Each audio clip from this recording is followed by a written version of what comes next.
عربی زبان میں فعل مضارع حال اور مستقبل دونوں کو کور کرتا ہے۔ ایاک کا جو ہے مفعول فاعل جو ہے، مفعول جو ہے اس میں ضمیر مفعولی اسے پہلے لا کر حشر کا مضمون پیدا ہو گیا۔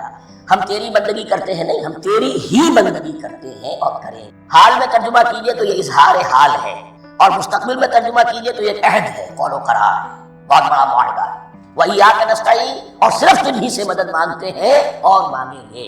اس میں بھی حال کا ترجمہ اظہار حال، اللہ کرے کہ واقعی ہمارا حال وہی ہو، جب ہم یہ الفاظ کہتے ہیں تو واقعتاً ہم اس پر پورے اتر رہے ہوں کہ اسی کی بندگی کر رہے ہوں اور اسی سے ساری استعانت اور استمداد کر رہے ہیں۔ جہاں تک مستقبل کا تعلق ہے وہ پھر ایک عہد ہے، اہدنا الصراط المستقیم، یہ مقام وہ آ گیا کہ یہاں تک تو اے پروردگار ہم پہنچ گئے تیرے فضل سے، تیرے کرم سے۔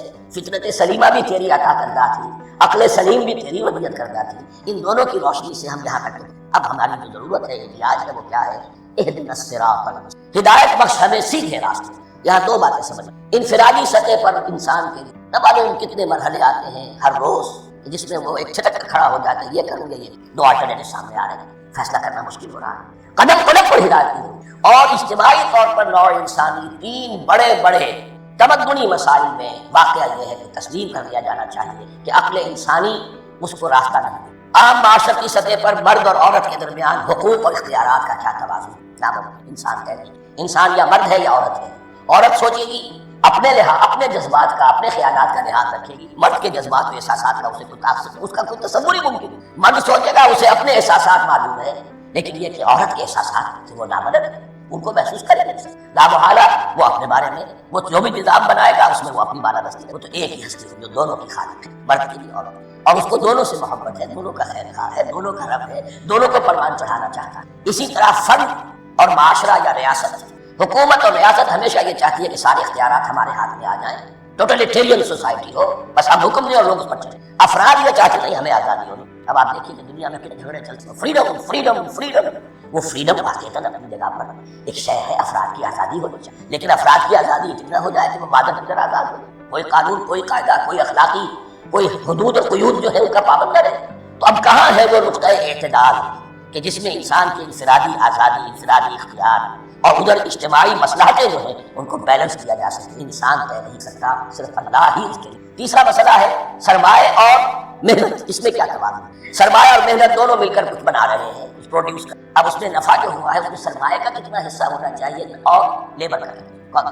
اس کے لیے ایسا نہ ہو کہ سرمایہ داری جو ہے آکاش بیل بن کر پورے معاشرے پر چھا جائے اور غریب بیچارہ، مزدور بیچارہ، کاشتکار بیچارہ وہ گویا کہ چکی کے دو پارٹوں میں کس کی کوئی حیثیت۔ لیکن یہ کہ دوسری طرف اگر یہ کہ مزدور کا جو حق ہے اس سے زیادہ اس کو دے دیا جائے تو سرمایہ جو ہے وہ سکڑ جائے گا، شائی ہو جائے گا، وہ پھر میدان میں گا کیا کرے؟ کون سا رکا ہے آپ لوگ؟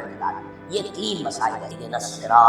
تو یوں سمجھیے کہ ایک جو بنیادی ہدایت تھی، ایک اللہ کو پہچان لینا، یہ جان لینا کہ کل حسن و جمال اور تمام انعام و اکرام کا منبع اس کی ذات ہے، وہ رحمان ہے اور رحیم ہے، اور یہ جان لینا کہ مرنے کے بعد یہ اٹھنا ہے، حساب کتاب ہے، فیصلہ ہوگا، جزا و سزا کا، اور مختار مطلق اس کی نکالنا۔ پھر یہ عہد کر لینا ایاک نعبد و ایاک نستعین۔ اس کی بات دعا پروردگار ہمیں ہدایت پر قائم رکھ، ہماری ہدایت میں اضافہ فرما۔ اس ہدایت میں لفظ سمجھیے، بنیادی ہدایت، تفصیلی ہدایت، قدم قدم پر ہدایت، ہدایت پر ہدایت۔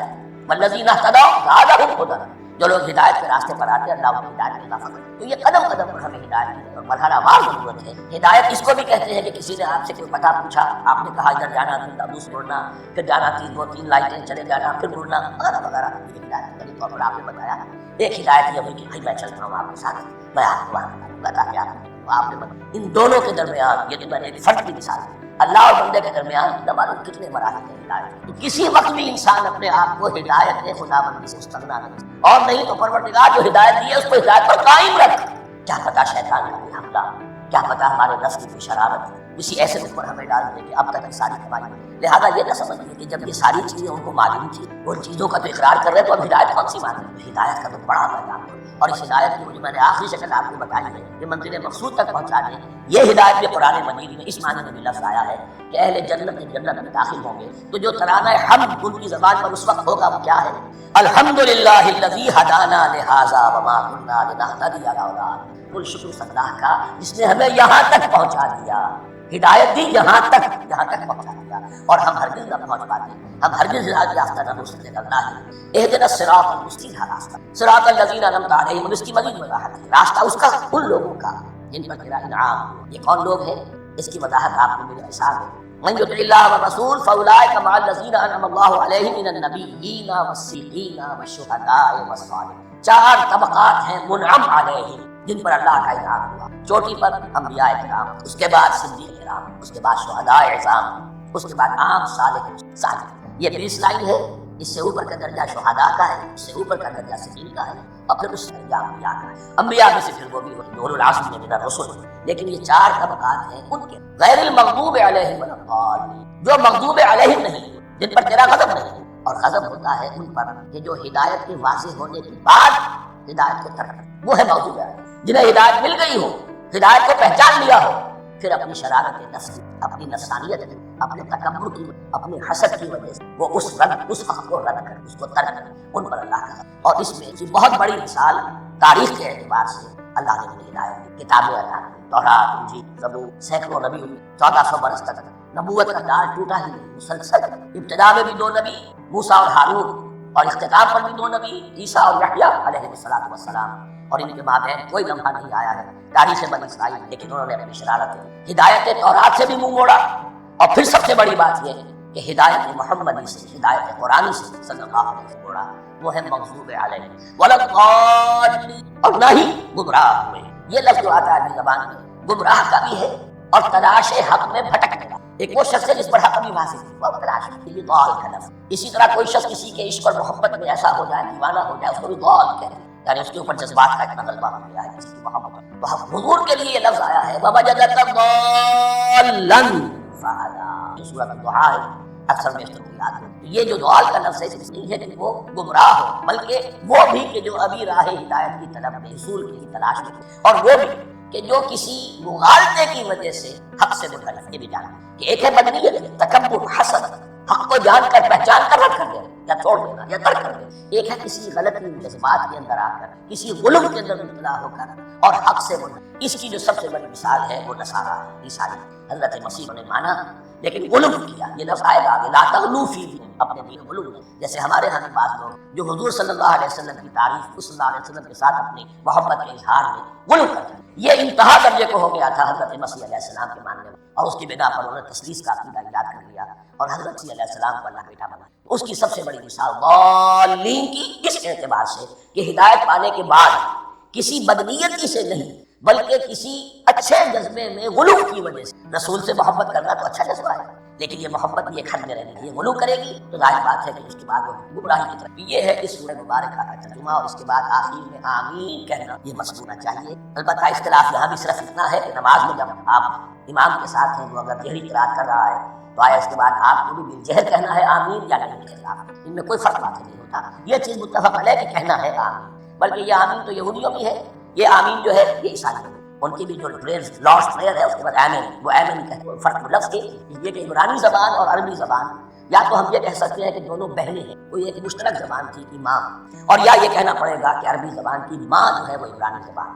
بہرحال بڑا قریبی رشتہ عربی کا اور عبرانی کے اعتبار سے وہ آمین۔ اب آپ کو معلوم ہے ہم السلام علیکم وہ کہتے ہیں، وہ سلام کہتے ہیں، فرق کیا ہے؟ وہ تو تلفظ کا فرق ہے، جیسے اور بہت سے الفاظ ہیں میں بعد میں بتا۔ اب میں اس سورہ مبارکہ کے بارے میں خاص حدیث آپ کو سنانا چاہتا ہوں، اور اسی سے در حقیقت وہ امام ابو حنیفہ کا موقف اللہ علیہ اس کی حقانیت مزید مبرہن ہوئی، یعنی کیا کہ آیت بسم اللہ سورہ فاتحہ الحمدللہ رب العالمین، وہ میں آپ کو بتانا بھول گیا کہ جن کے نزدیک یہ آیت سورت کا جز ہے وہ پھر جہری قرات میں بسم اللہ الرحمن بھی بلند آواز سے ہے، اور جن کے نزدیک یہ سورہ فاتحہ کا جز نہیں ہے وہ نہیں کہیں گے وہ الحمدللہ رب العالمین سے قرات کریں، کوئی فرق نہیں۔ یہ حدیث جو ہے یہ مسلم شریف میں ہے اور حدیث قدسی، اس کے راوی حضرت ابو ہریرہ رضی اللہ تعالیٰ عنہ، اور اس حدیث نے اس صورت کے مضامین کا نہایت عمدہ تجزیہ کیا۔ حدیث کے الفاظ سن لیجیے، قسمت الصلاۃ بینی و بین عبدی نصفین، اللہ تعالیٰ فرما رہے ہیں حدیث قدسی، میں نے نماز کو، صلاۃ کو اپنے اور اپنے بندے کے درمیان آدھا آدھا تقسیم کیا، فنصفھا لی و نصفھا لعبدی، اس کا نصف جو ہے وہ میرے لیے ہے